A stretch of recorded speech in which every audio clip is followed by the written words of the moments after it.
Thanks everyone for being here. This is Lenny from Indivisible Illinois.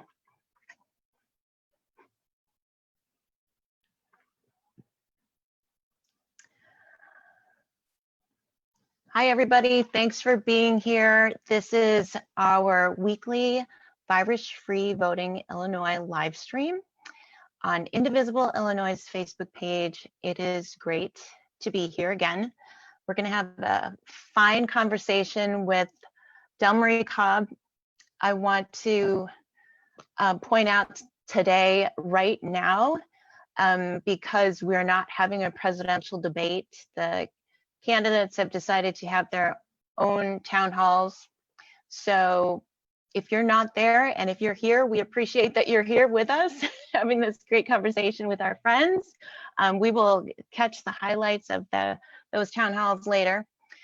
But as it is, we are here. We are 19 days out before the general election, the November elections, and we are encouraging people to vote in October. We had a vote party with Rose and Kelly and I. It was a lot of fun. And then I took my ballot and I walked it over to 69 West Washington and I put it in the secure drop box. It was a lot of fun. And I encourage everybody to vote early if you can, in person if you must, but to avoid the lines, how about you just apply for your mail-in ballot, fill it out, and drop it off. I am so happy to be here with Delmarie Cobb. We have heard from her many times on the Ben Joravsky Show. She is a writer, journalist, political strategist, and right now she is working on Ida's legacy, and I was fascinated with her work. I know for myself and my daughter, who is 16, I asked her about the many women that Delmarie has highlighted on her website, including Sojourner Truth. And my daughter said, no, I don't know about this person. And then she said, well, it's because they don't teach us about those things, but I want to. And so I wanted to learn a little bit more, dug in a little deeper, and we had a great conversation about it on my way here to live stream with you. But we have Delmarie Cobb, who is highlighting 7 women, in fact, who's worked towards women's suffrage. You know, this happened, you know, 100 years ago.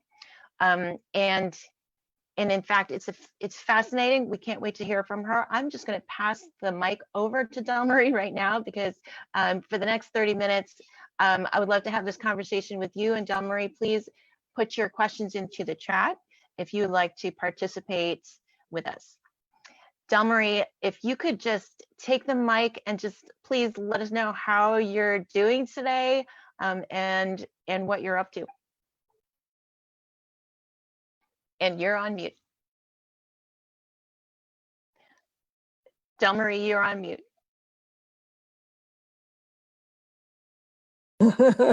Okay, thank you. I'm sorry so much for asking me to join you tonight. I really appreciate it. And I am delighted to know that you actually went to the website and saw some of our previous vignettes that we've done on the Black suffragists. And one of the reasons, since everyone was celebrating the 100th anniversary of suffrage, I wanted to make sure that people knew the role that African-American women played in suffrage. And that many of these women, the 7 that we highlight, many people don't know of. Sojourner Truth is one of the more famous. Ida B. Wells is one of the more famous.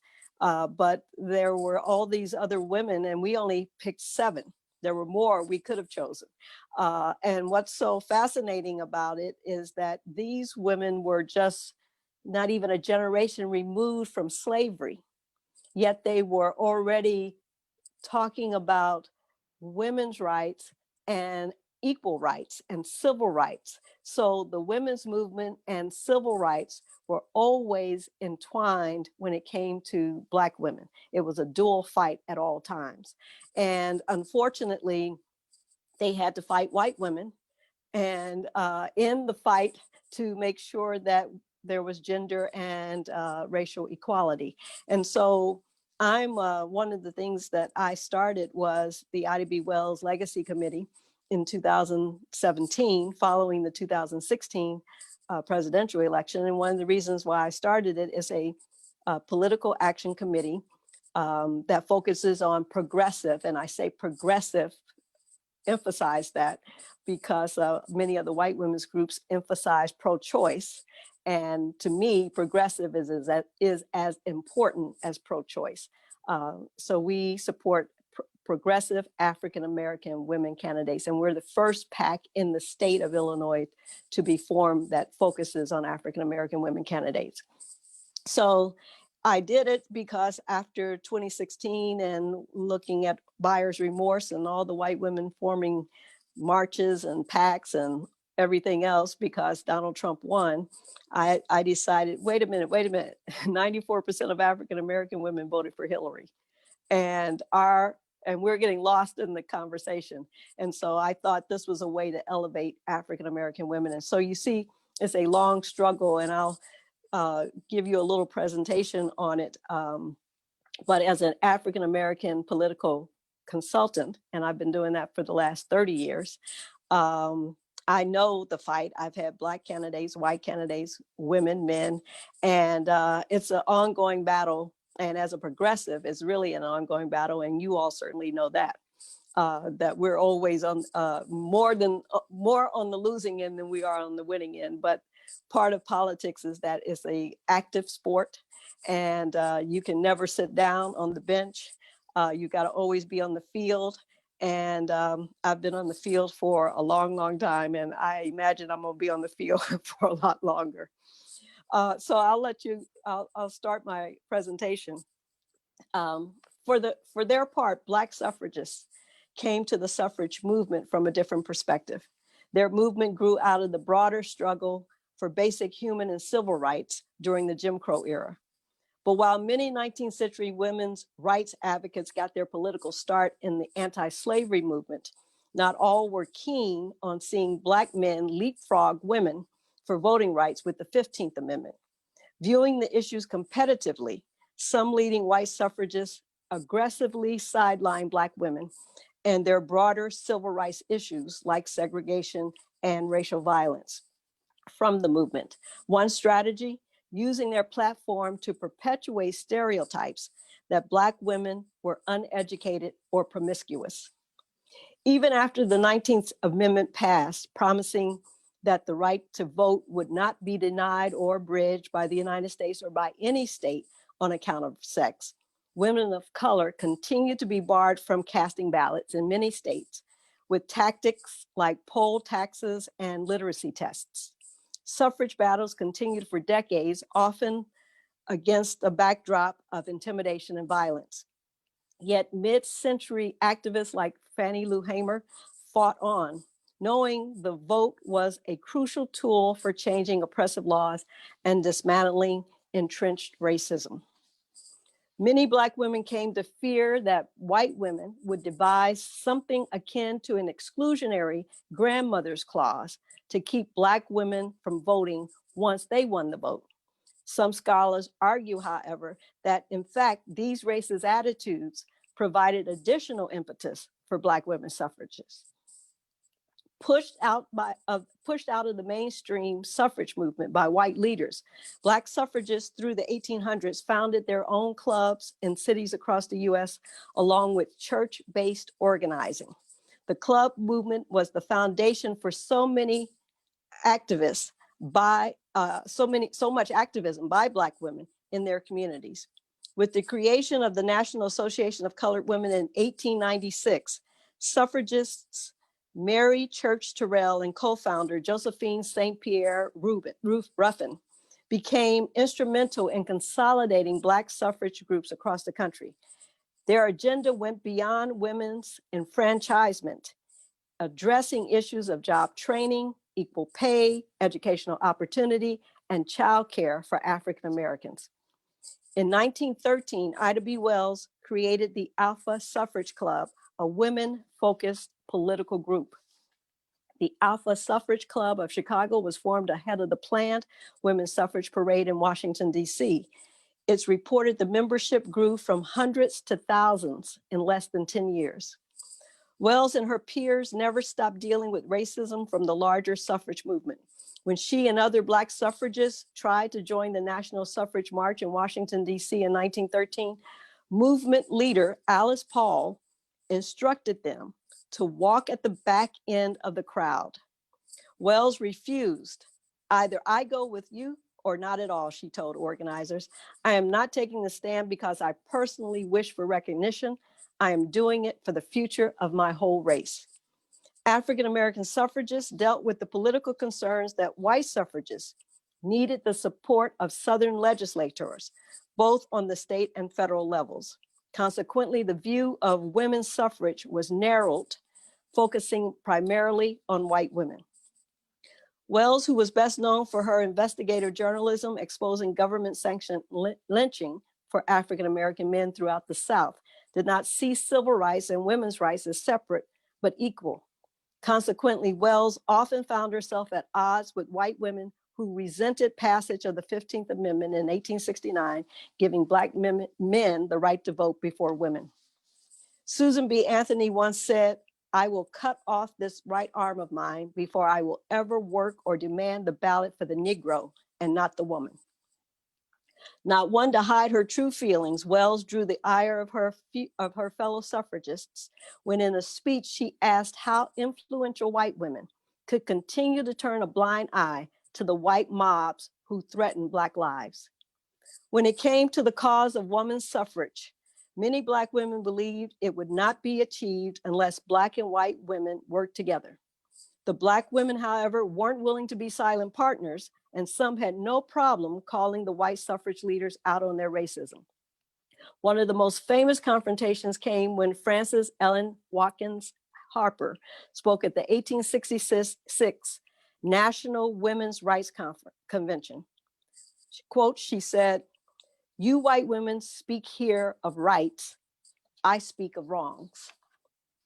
Racism was as much an issue in the right to secure the vote for Black women as was sexism. African-American women rarely separated the quest for the vote from the other activism in which they were involved. Much of their activism and work for women's suffrage and women's rights occurred as a fundamental component of all of their activism. Like Wells, so many Black women started their own newspapers. They knew that in order to get their story told, they must tell it. And you're seeing some of that same crusading journalism taking place today, of course, on the internet. And we were talking about that earlier, that's become another avenue for Black women and all groups to get their message out. Some for good, some for bad. Yeah. Thank you for talking about that. Delmarie, can you speak a little bit more about the role of media, right now? Can you talk a little bit more about that, please? Well, we have all this splintered media now, and oftentimes you hear people say they only get their information from Facebook.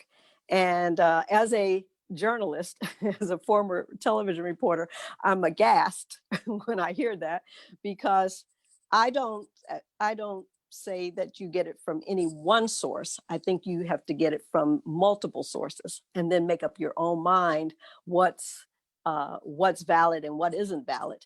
But you have to go to the tried and true sources. And for African Americans, it may be that I look at things a little differently because, as I said, so many African American activists had newspapers and they formed their own newspapers. And the reason they did is because their stories weren't being told by the mainstream media. And it never has been. And to this day, I often tell people that I'll go online to one of the Black newspapers.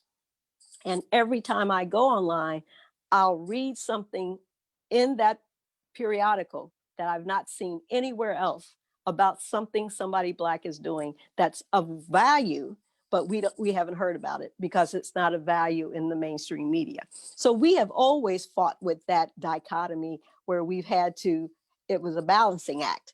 You get your information from those trusted mainstream media outlets, but then you go to your community outlets to find out what's really happening in your community and how these same topics are affecting the Black community, because we're affected by the same issues that everybody's affected by. But then there's different impacts, and COVID is a perfect example. We heard about COVID for months before we realized the impact it was having on people of color. And so that's why it's so important to have both, and to read as much as you can to get the information you need to form your opinions. Yeah, my daughter reminds me of that also. When I when I cite something, she said, "Well, what else have you looked at? You know, is that the only thing that you've read about? Because you should get you should read about other things too, from other publications." But that is a very good point, Delmarie, that community news outlets are so important right now, especially in COVID. We know that 1 in 5 businesses are actually shutting down, right? Because of, lack of business in general, but also this is happening with media outlets, especially with the small community papers. I mean, our own Windy City Times, which our friend Tracy Bain founded, when she was 22 in the middle of the AIDS crisis, and she says, a lot of people back then who are not out yet, that was their lifeline. They had the printed publication. They actually put it between the papers of like the Tribune so that they could read it out in public. So, community papers are absolutely essential. And I think about also our friends in Stock Valley, Sarah Bingaman, who always gets press in her very rural area. When you get press in a very small community, that's even, I think, more impactful than if you get it in a national publication. And also, here's the thing, post, we are in the middle of a pandemic, but post George Floyd, people were saying, how is it that we can actually not only say Black Lives Matter, but actually do things that support that hashtag? And I say one of the things that you could do is actually subscribe to Black community-based papers like Southside Weekly and the Crusader and all of that. But we talked about what you're doing moving forward. You are going into other Black abolitionists, and that really is that groundwork for what has become the women's right to vote, right? Because of the work that those women did. And I was fascinated by Sojourner Truth, who could not read or write. But she spoke. She was called to speak, and she used her words, and she used her body to go to places where she was not welcome. I pulled a quote. She said, "I feel safe in the midst of my enemies, for the truth is all powerful and will prevail." No, and that's what was so amazing about these women. When you look at, when you actually research them, to see that some of them, they were writers. I mean, they wrote short stories. They were the first to ever write a short story. They were the first to ever write a poem, African Americans, as African Americans. And they formed these groups. And for Black people, Black women in particular, when they talk about club women, even to this day, that's still prominent because it's sororities. And so the Divine Nine is an offshoot of what the club women formed and brought the value of it, because it allowed Black women the opportunity to rise through the ranks and become leaders. And so that was their first opportunity at leadership. So you come out of slavery, and then all of a sudden you're leading hundreds and thousands of women, as Ida B. Wells did when she formed the Alpha Suffrage Club. In 3 years, there were 10,000 members. And as a result of that, in 1915, she got Oscar DePriest elected the first Black alderman from the Second Ward of Chicago. He then went on to become the first Black congressman in the United States. So this was what she did in forming a women's group. And so that's why it was so important that they were able to feed off each other. And even though white women were not necessarily giving them the support that they needed, that they were giving white women, they were getting it from each other because they shared the same values and they shared the same history.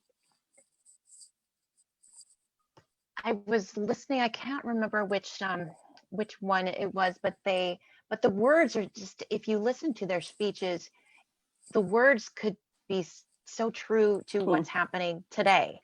And you know, you heard them say, men are becoming more enlightened, and it's fascinating because that's really what needs to happen right now, right? Women. You know, with the women's marches, that's the reason why I'm an activist, is because after Trump got elected, I wanted to do something and show my kids I'm going to do something. So I'm going to get out in the streets. And so that was the beginning of my activism. I wasn't active before then, but we've learned from kind of this idea of community clubs, like indivisible groups, kind of were born from a manual that came out of a Google document. And a few people got together and realized that, people, individuals can get together and make a difference in their communities if they realize that somebody in government represents them. And really that's it. But all of this organizing has to be relational. So when you talk about the clubs that were formed and how they were church-based, this is super important to know that that's how we're going to move forward, is through our community relationships, and to push those leaders up so that we can push ourselves forward. But to some degree, unfortunately, that's being lost, and those institutions are being lost in the Black community. And so you still have the church, and certainly it's still important, and it has always been important. As you can see, it has always been important in the Black community, even in slavery. It was Black ministers were important, and often in the hymns, they were giving each other their marching orders through the words that were sung in the hymns. And so this it's always been important. But now the breakdown of the church, you don't have as many people in the church, you don't have the same kind of structure. And one of the reasons why you had the civil rights movement, and the reason it was so successful, is because Martin Luther King and many of the others, C.T. Vivian and all of the others, Abernathy, they all came out of the church, and the church has structure. And the difference in some of the protests is that they didn't just get on Facebook or Twitter and say, meet me on the corner of so-and-so, we're going to march today. They actually rehearsed and role played and said, we're going to sit at this lunch counter today. And if they cuss at you, if they hurl epithets at you, if they spit at you, if they hit you, you don't hit back. No matter what, no matter how much you're tempted, you don't do it. And because when the world sees how we are disciplined and that we're not violent, our oppressors will be the ones who will actually be the demons. And that was the way the civil rights movement turned towards us and towards our victories. And those are, and even though we how did they do that? I'm not going to let anybody spit on me, and I'm not going to hit them back. But, sometimes if you take the higher road, you have the greater outcome, because right always conquers wrong. And so you cannot both be wrong and expect to be right in the end. And so we have to look at some of those structures and institutions that we had early on as a way to get back to some of that, so we can reclaim those same victories, because so much has been lost.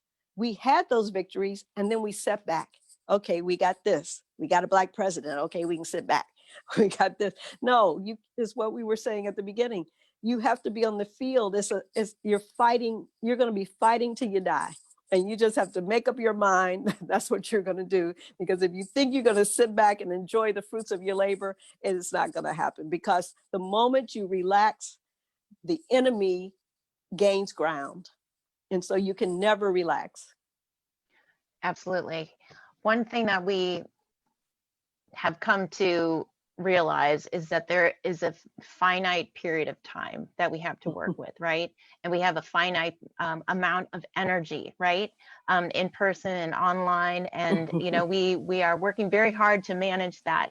But we need to be strategic about where we expend our energy. We are going to fight. We must fight. But also we need to fight disinformation, you know, all along the way. We know what happened in 2016 on Facebook, and you know, it's disinformation is rampant today. So you know, maybe you can give us a few pointers on how you would coach our new grassroots members.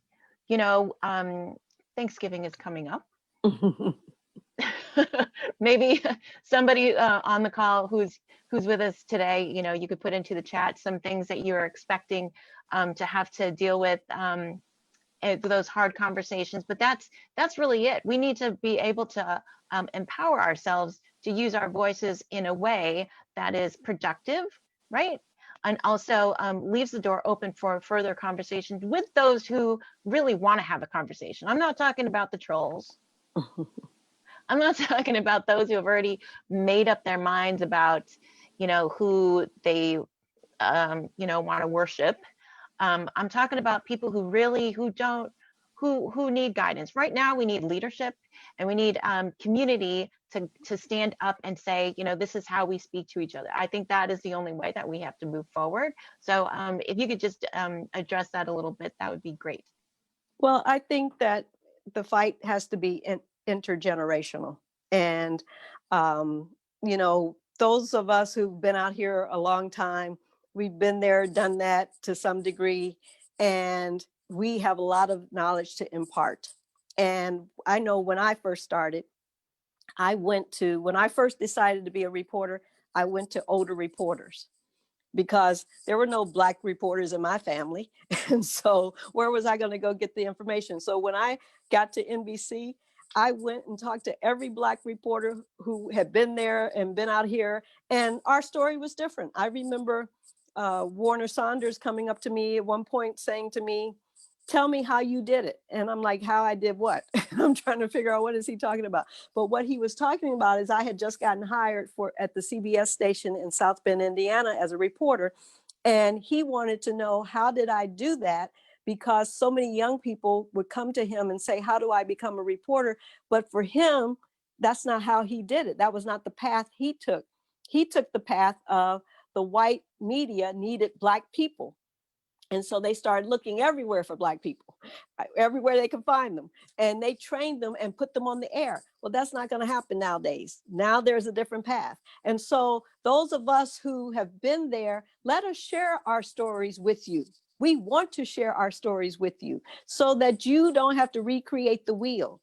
Don't just throw us to the curb and say, okay, you had your time and look at what you did. Yeah, we did do this. I mean, we did let you down to some degree because we sat back and didn't keep pushing. But that will happen again if you don't understand where our mistakes came. And if you just dismiss us, then it will happen all over again. So I think it's so important to be intergenerational and to take the old with the new. You've got the new technology, we got the old technology. Walking the streets and knocking on doors still work, except in COVID, except with COVID-19. But it still works and it's still effective. So that's one way. Another way is for us to strategize. Don't let somebody else come in and hijack your issue.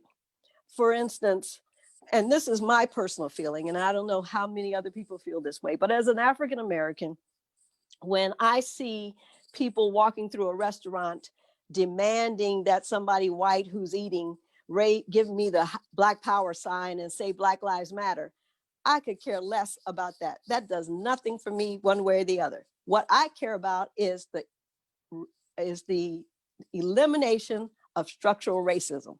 That is all I care about. Whether you put up a hand, a fist, and say Black Lives Matter, I could care less, because that didn't change anything about my quality of life. So to me, that is a waste of energy and a waste of time. And you've now hijacked my issue and made it irrelevant, because I'm trying to bring people on board. I'm not trying to get rid of people. I'm trying to bring as many people on board like we saw after George Floyd. There were many people who came on board who all of a sudden got woke. We've been saying the same thing forever, and nobody wanted to believe it. But suddenly they got woke. And even though they did, we still see that there are still many people who don't believe the story, don't believe the Breonna Taylor story, want to justify what happened to George Floyd, want to justify what happened to Ahmaud Arbery. I mean, we see that. So this is an ongoing fight, but we all have to be on the same page when we're in the fight. You can't go off and do your thing and I'm off doing my thing. We all have to be doing it together. But what we have to commit to, if anything, we have to commit to the elimination of structural racism, wherever it is. And even when you talked about community newspapers, part of the reason there's been a struggle is because when you see politicians, I'll give you just one example, politicians spending millions and millions on television, but they need the Black vote, because you can't win in Chicago or nationally without the Black vote. But then not understand why they need to put an ad in a Black newspaper or on a Black radio station to get the Black vote. And so it's all those kinds of things. That's racism. Now, they probably don't see it that way, but it is. And so it's you've got to be open to also, let me speak to you about what racism is without you being offended and defensive. And until that happens, we're never going to make the kind of headway we need to make to really eradicating racism in this country. Absolutely. I always say everyone is welcome as long as you're here to listen, learn, and share. You know, that's the only way that we're going to move forward. Thank you so much, Delmarie, for joining us today. And all of thank it you. and more. We would love to, we're going to drop some links into the chat so that we can keep in touch with what you're doing at Ida's Legacy. And we would love to have you again. It was fantastic to talk to you. Can you give us just one last word? I know that we have the Wisconsin Dems here. We have Rose here. We're really excited to hear from them. One last thing that you want to share, or a website that you'd like to share? Well, of course, my website is idaslegacy.com. And one of the things I'd like to share, and I think that's what you are about to talk about next, is we really need everybody to get out there and vote. And we cannot have buyer's remorse this time. We've got to actually get out there and vote and make sure that we make a change November 3rd, from the top of the ticket all the way down to the bottom of the ticket. And we have to go from the top to the bottom. Perfect. Thanks, Delmarie. I can't think of a better segue than that to introduce Rose Colacino, who's our amazing vote by mail task force leader, election integrity, voter protection, all of that in Illinois and Wisconsin for Indivisible Illinois. Rose. Yes, thank you, Delmarie. Real pleasure. I've had the opportunity now 3 times to be on the stage with you, and I'm so grateful. Thank you for your words of wisdom. Thank you for your continued energy and fight. And I really do hope that we can collaborate I've for a long time thought that relationship building, coalition building is what it's all about. So I hope to learn more from you. And I just want to preface what I'm going to speak about. I fully understand that we stand on the shoulders of giants, such as Fannie Lou Hamer. Delmarie and I were on a panel previously about Fannie Lou Hamer, and we're certainly sick and tired of being sick and tired, that's for sure. And also Martin Luther King, Rep. John Lewis, who has a very warm place in my heart. And with that, I am going to share with you some slides, and we are going to talk about making a plan to vote. This is something we've been talking about for a really long time now, since the pandemic, about 7 months or so. And I think we have put it all out there. I think we will continue to do so for, Kelly, what is it, these remaining 19 days or so. And with that, I am going to go ahead and try to share these slides and say that I am Rose Colacino. I have been the Indivisible 2020 coordinator since, I would say, 2016, since I've had some of these plans in mind. And so I am going to go ahead and share this PowerPoint with you. All right, here we go. So I don't have to tell everyone on this panel or in this audience that this is most certainly the election of our lifetimes. And what I'm going to show you today is an abbreviated version of a presentation that I made earlier in the week, the 30-minute version. So perhaps some of you are thankful I'm not going to be giving you that tonight, but we do have a link within the link that Kelly is going to post for you. And we had a surprise visit from James Allen, who's the communications director from the Chicago Board of Elections. He joined me and asked and answered the many, many questions that we received from our audience. So as the title tells you, one of the very most important next steps that we can take is making a plan to vote. We have very consistently been encouraging voters to vote by mail online if possible, but we are trying to be attentive to the needs of all voters. And when we had a conversation with community leaders in the African-American community, as well as the Latinx community, they told us in those communities there's sometimes not real strong Wi-Fi. So with an advocate within our group, Lori Ashikawa, we went about putting together placards, and on those placards are not only the URL, but the phone number that voters can call to go ahead and request their mail-in ballot if needed. And I just want to applaud her. She's been very busy, and she distributed 7,000 of those placards. So we have to meet the voters where their needs are. A couple of stats for you before I go further. We learned from our fabulous website, I encourage all of you to check it out, virusfreevotingillinois.org, that over 700,000 Illinois residents have already voted. That's fantastic. Over 2.15 million have requested mail-in ballots.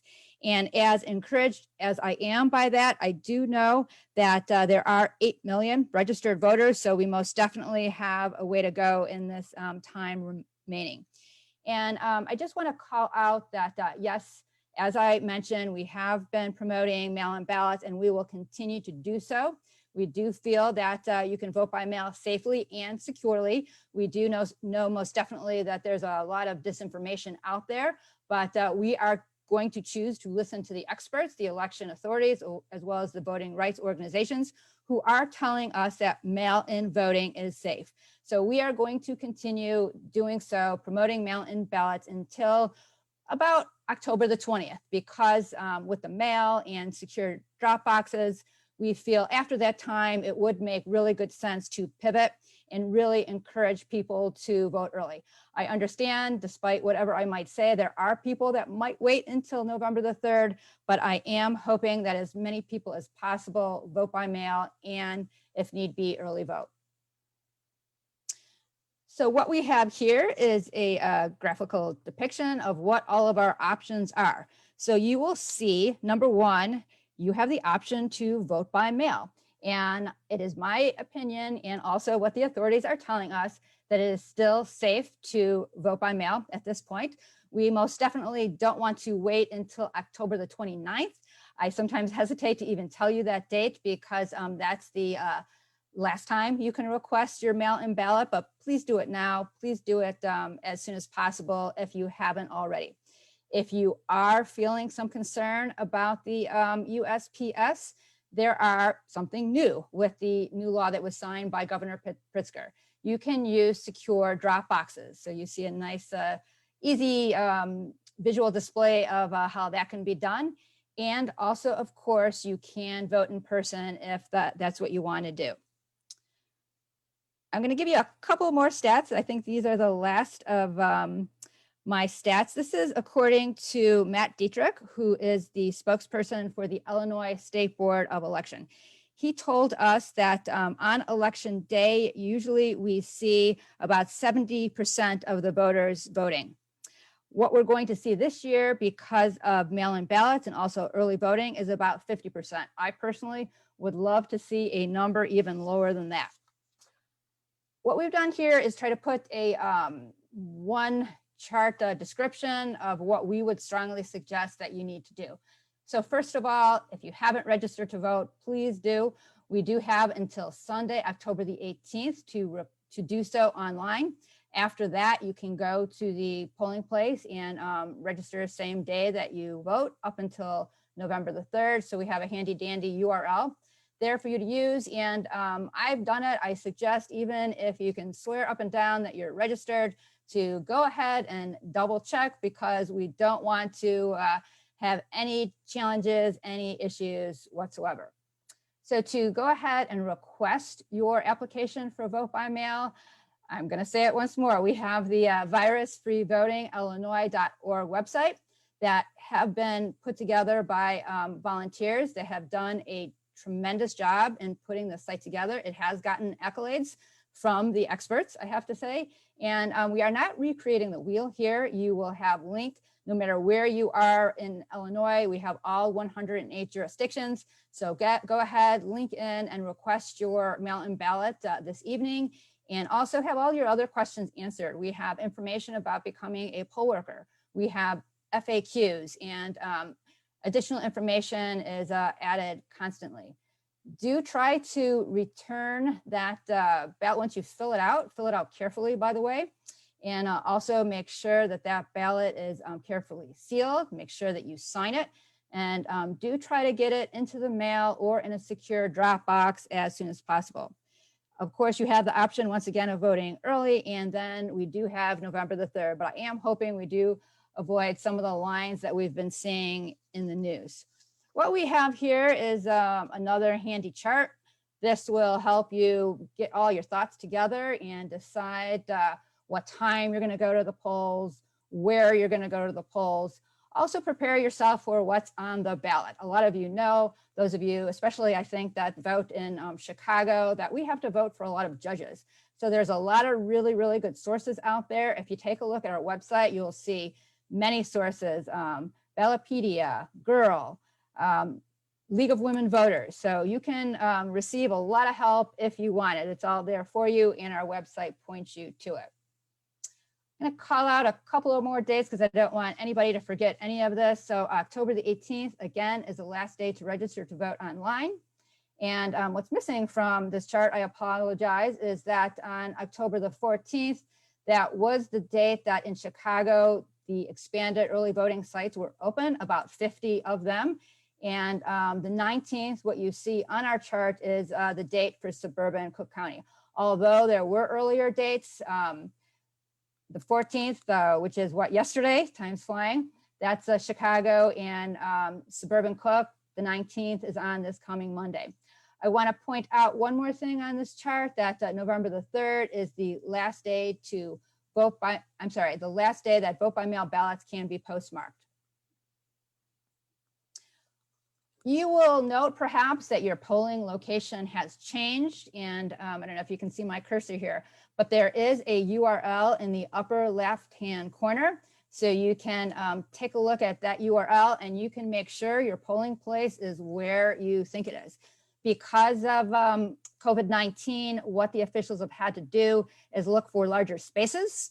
And also because of the law, by the way, this law sunsets in January, there are opened up to us now state buildings, perhaps schools that will be open as polling places, which will hopefully give us a lot more room to social distance.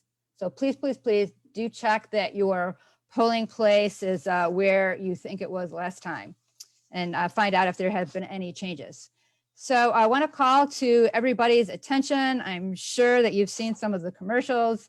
The fair tax amendment, it will not be shown as fair tax on your ballot. I believe it might be in different places on different ballots, but I know in Chicago, we're really excited. It's going to be at the very top. And we understand that it will be listed as the Illinois Allow for Graduated Income Tax Amendment. And I want to point out, to get through all of the perhaps misinformation, disinformation that's been out there about this, that the fair tax only affects 3% of residents. 32 states, as a matter of fact, have graduated rate state income, and the federal government income tax is on a graduated scale. So I think, and I know Indivisible Illinois and many, many, many other organizations agree that fair tax is the way to go to keep Illinois solvent. So how to avoid ballot rejection? If you take a look at some of the studies, to my great chagrin, we find that a lot of the ballot rejections do happen in the brown and Black communities. I really can't tell you exactly why, but I do know that if we do vote carefully, that we can avoid some of those problems. And what I have here is a listing of how to avoid ballot rejection. And I'm just going to point out a couple of things.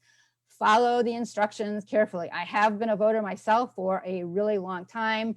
I am not always a direction follower, but I just behoove all of us to follow those instructions carefully. And again, I know that directions for Chicago and Lake County and suburban Cook can be a little different. So just really take your time, cup of coffee, whatever you need to do, try to relax and go through this slowly and very carefully. I want to do a shout out because we're going to transition in a moment to Wisconsin. And we do know in Wisconsin, you need witness signatures. So that I personally think is a sign of suppression. But I ask all my Wisconsin friends, if you're listening, to please take notice that you do need witness signature. Besides that, this seems simplistic, but a lot of us don't do it. Seal the envelope, don't put tape on it. Some of us don't need to put a stamp on our envelope, some of us do. So again, follow those directions.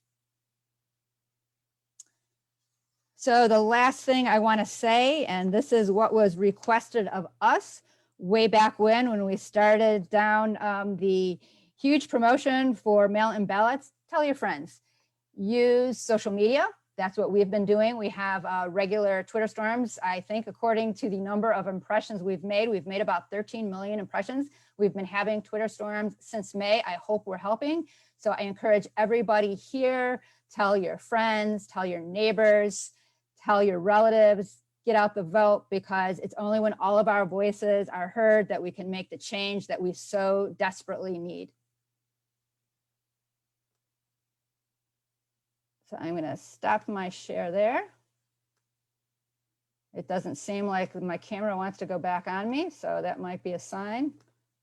All right. So thanks everybody for listening.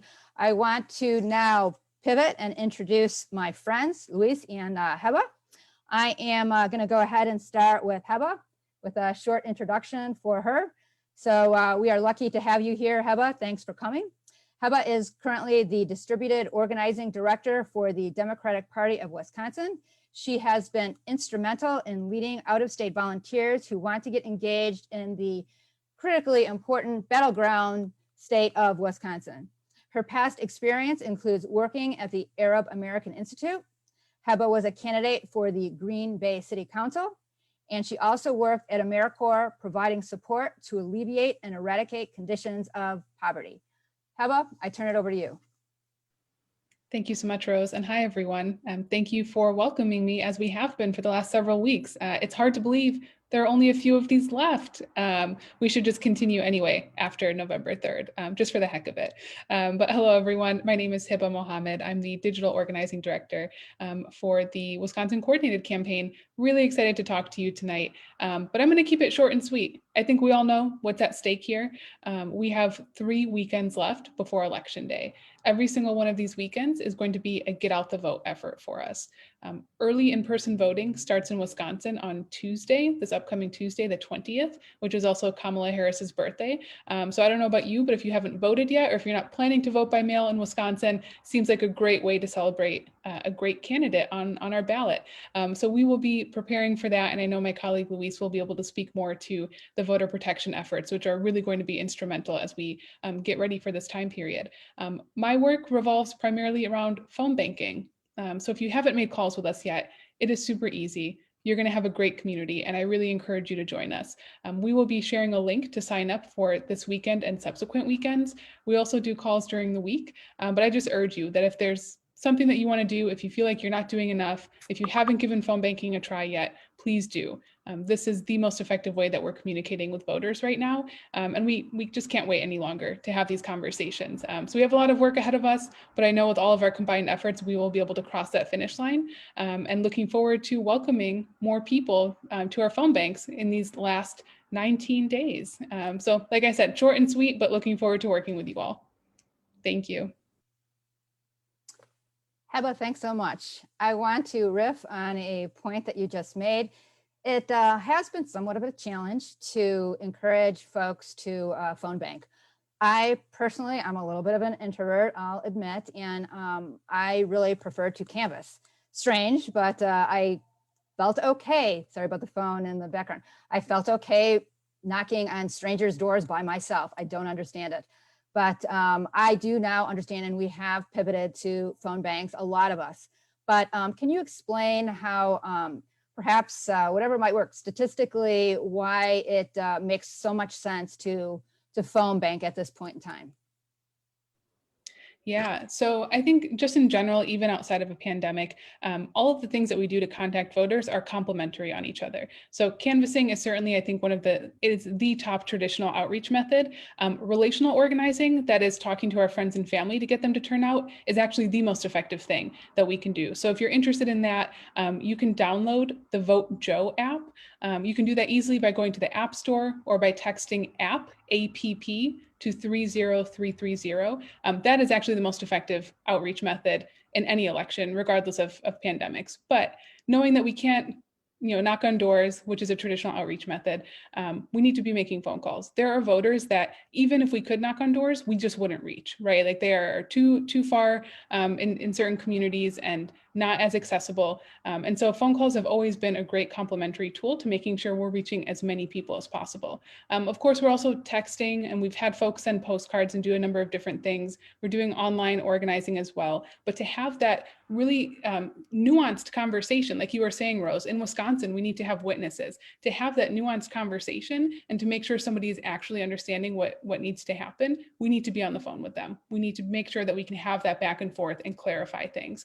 I think all of the programs that we have, all of these elements, just build up to that and making sure that voters understand. And I will confess that I get sweaty every single time I pick up the phone to phone bank. And that's just, I think it's a normal human thing. I haven't let it stop me. I know that we have literally thousands of volunteers who also feel the same way, and it hasn't stopped them either. I think it's just a mindset of, I need to do this because I want to do something, and this is what I need to be doing.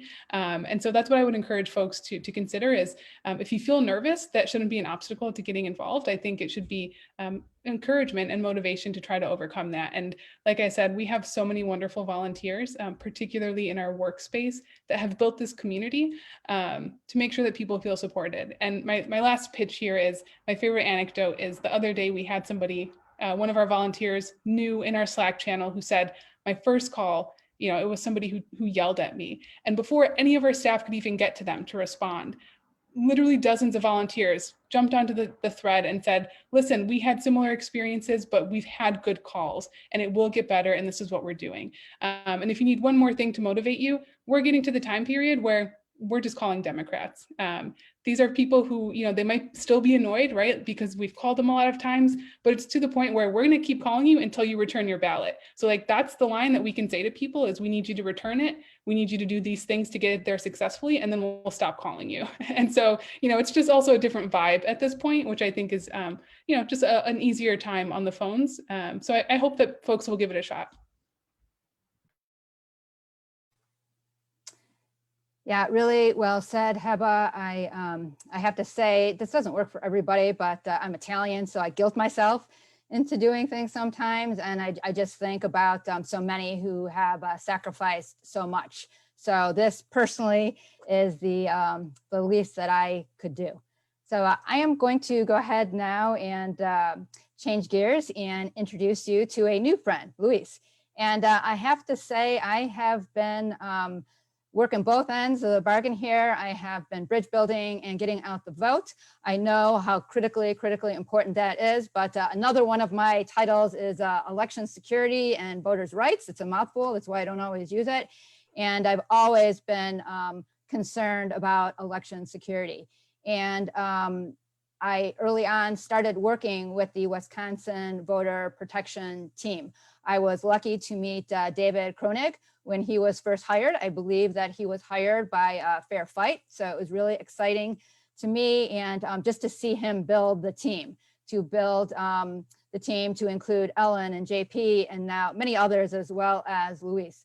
So I really look forward to hearing from you, Luis. I'm going to do a short introduction, but I do want to say that they've done a phenomenal job, the Wisconsin Voter Protection Team, in building out poll workers that have to live in Wisconsin. And also, I think Luis will be telling us more about poll watchers. So let me give him a proper introduction. So he is the Voter Protection Associate for the the Voter Protection Associate for the Biden-Harris and Wisconsin Democratic Party coordinated campaign. That's what he is right now, apologies.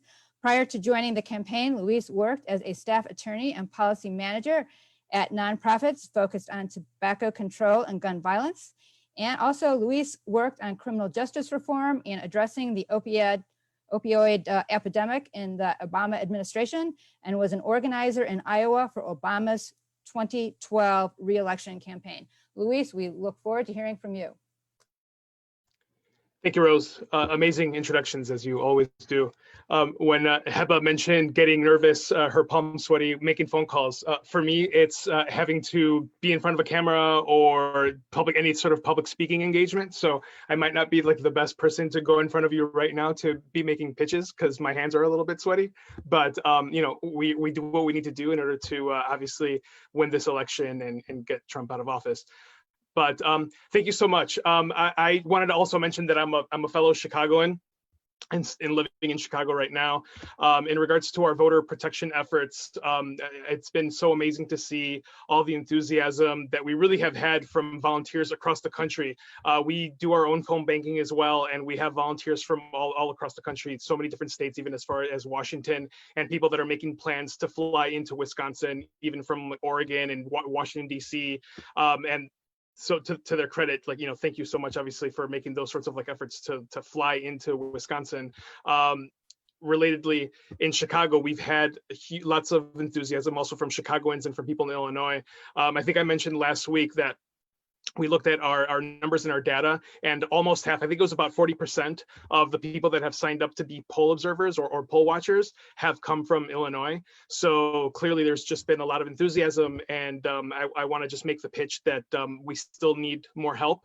I think I saw from one of my colleagues earlier today that there's going to be somewhere around 1,500 polling locations on election day. And as of today, we've trained about 1,200 poll observers. So there's still more work to do.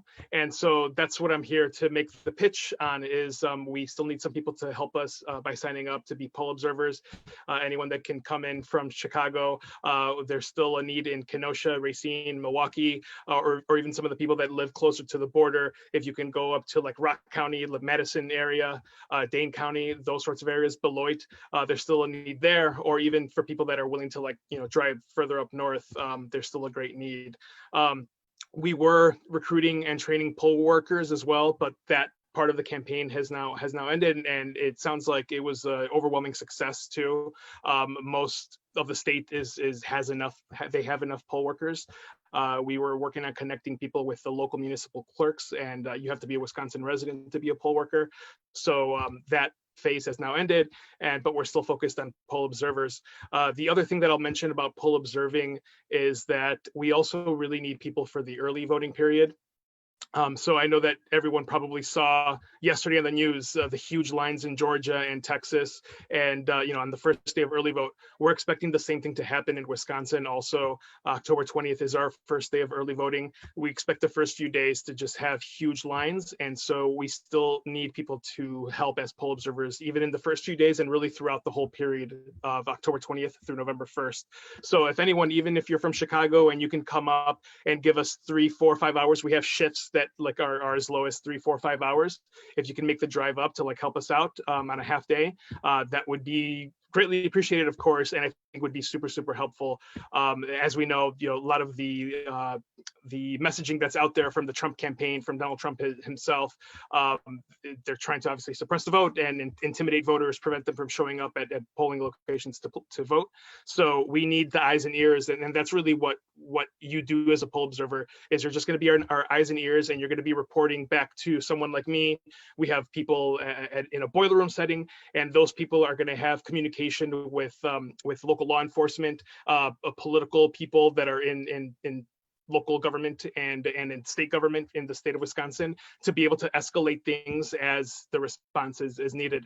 So, I also will say that for anyone that has any sort of like fear of like, going up to Wisconsin and being confronted by, maybe like a Trump caravan or anything like that, there's nothing to like worry about, because you're not going to be asked to confront anyone or do anything. You're just going to be asked to like report back to us, and we will take the necessary steps after that.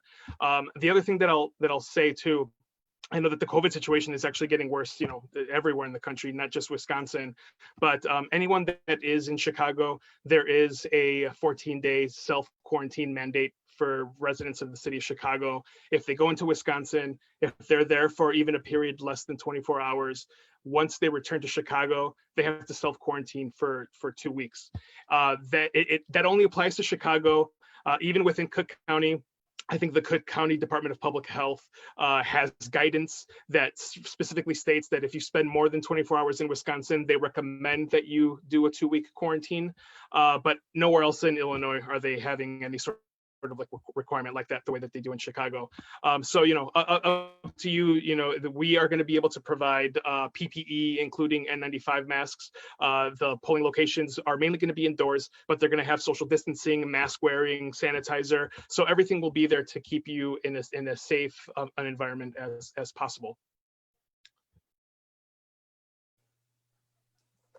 Really well done, Luis. I would have never known that you had any intrepidation. You are a pro, so you are now stuck doing this for a very long time, I think. But you did touch on a lot of the questions I was going to ask you. I do know, I just want to point out what we've been hearing from some of our volunteers, that there was some concern about de-escalation. And so I'm grateful that that is already covered. And I have had some colleagues that have taken the training, and they have just spoken so highly about it. And I am curious because due to other responsibilities, I'm not going to be on the hotline this time, but I had the pleasure of serving in April. Can you let us know what types of questions, like recall what was asked in April, but could you tell us what are some of the most common questions that have been asked? You know what? I actually thank you, Rose, for working on the hotline. That's something that I haven't been too much a part of. I know that as we get like these like daily briefings from our colleagues, things seem to be going pretty smoothly, pretty well. We haven't been getting a ton of calls on our hotline right now. We expect that to obviously just pick up exponentially once early voting begins. But I think part of the reason that we're not seeing too many issues right now is just because of all the work that, you mentioned David and the team before me, that all the work that they've been doing for so many months in the state of Wisconsin. one really good example is our Chase and Cure program that we call, where we're calling, we make like these thousands of calls like every day. We have a huge team of volunteers that are helping us with phone banking too. We're chasing these ballots that have some issues that have been identified, and we're having them, either get a new ballot or to be able to fix that ballot to be turned in and be accepted. So we have like a lot of that sort of like work that has been ongoing, where we kind of like have thought ahead. It's like, what are the potential problems, and we're continuing to do that even today, where we have like this document of like, what are the hypothetical scenarios that we can encounter on election day or during early voting. And we have like a team of like volunteer attorneys that are doing like all the legal research that, to let us know what, within the bounds of like, what people can do at a polling location or what we're allowed to do. We have a team of attorneys that are going to be ready to file lawsuits and whatnot too. So, there's just been a lot of thought and a lot of preparation. And so to make the whole process just as easy as possible, to make sure that everyone votes, and that's going to just continue throughout. And I can just say from personal experience that absolutely, I just want to amplify and confirm everything Luis has stated. It was a top-notch operation. I feel bad that I can't participate again because I was talking about being nervous that first time on the hotline shift. I was nervous, but I was provided with so much material. Oftentimes folks have to be attorneys on this hotline, but I, as a non-attorney, was trained so well. And it was an honor to speak to the voters of Wisconsin. And we don't have enough time here. I see we're going a little bit over, but a lot of the stories of those voters in Wisconsin are really just in my brain today. And that's why I tried to build out the Illinois vote by mail program as solidly as we could, because we want no voter to be disenfranchised. And I thank Delmarie Cobb, I thank Heba, who has gone off to do more bridge building. And Luis, thank you so much for all the work that you are doing. And thanks for going to Wisconsin from Chicago to make sure this critical swing state comes out in the blue. Lenny, I turn it over to you. Thank you, Rose. Thank you, Luis. Thank you, Delmarie. And also thank you to those who helped us on the back end, including Karen and Kelly. Thank you, Holly, for joining us tonight, and Nick. We are going to sign off, but I invite those of you who are still on the Zoom to stick around, because we are going to take a screenshot because we need to document. We are making history. I want to say it's exactly what Delmarie said. This must be generational. This is a moment in history that we will not want to forget, but we need to acknowledge what has happened in our past, because that's how we're going to learn and grow and move forward. We need to witness and we need to report out. That's all we need to do. That's all we're asking you to do. So please, if you've not done anything between 2016 and now's the time to do it. One thing that you could do is fill out your mail-in ballots and turn them in. There were over 2 million applications. There were many that have been returned, not all of them yet. So please, please, please vote in October. We would love to be able to say that most of us voted in October. We can do this, but we need everyone on board to do their part. So thank you again. Thank you. And we will see you again for another Virus-Free Voting Illinois live stream next week. Bye, everyone.